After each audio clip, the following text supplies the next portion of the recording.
सभापति महोदय, इस तरफ महामहिम के भाषण पर प्रधानमंत्री जी संसद की मेज थपथपा रहे थे और उधर उत्तराखंड की अभागी बिटिया अंकिता भंडारी के इंसाफ की आवाजें मध्यम पड़ती जा रही थीं, जो आज भी पूछ रही हैं कि आखिर वो वीआईपी कौन था जिसके लिए अंकिता भंडारी को मार दिया गया।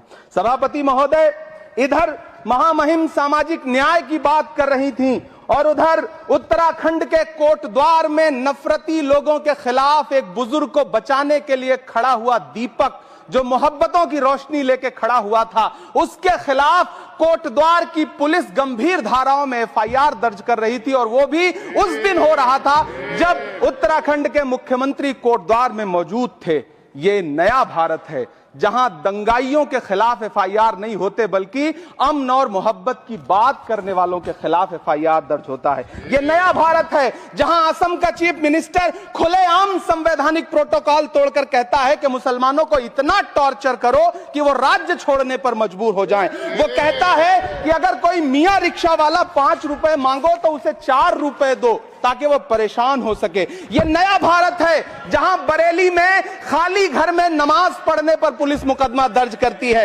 यह नया भारत है जहां क्रिसमस की तैयारी करते हुए ईसाइयों पर सरकार मुकदमा दर्ज करती है।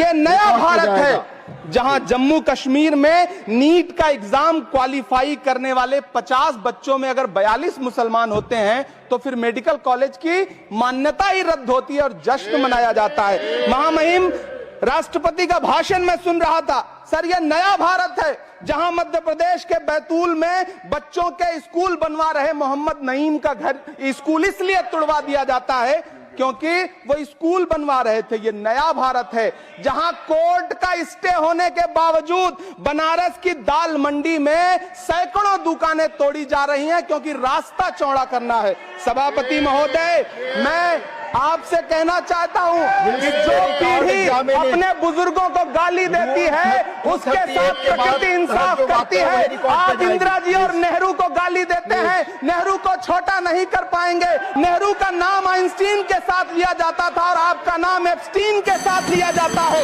आपको ये बात समझनी पड़ेगी। सभापति महोदय, मुझे 1 मिनट बोलने दे, मुझे कंक्लूड करने दो।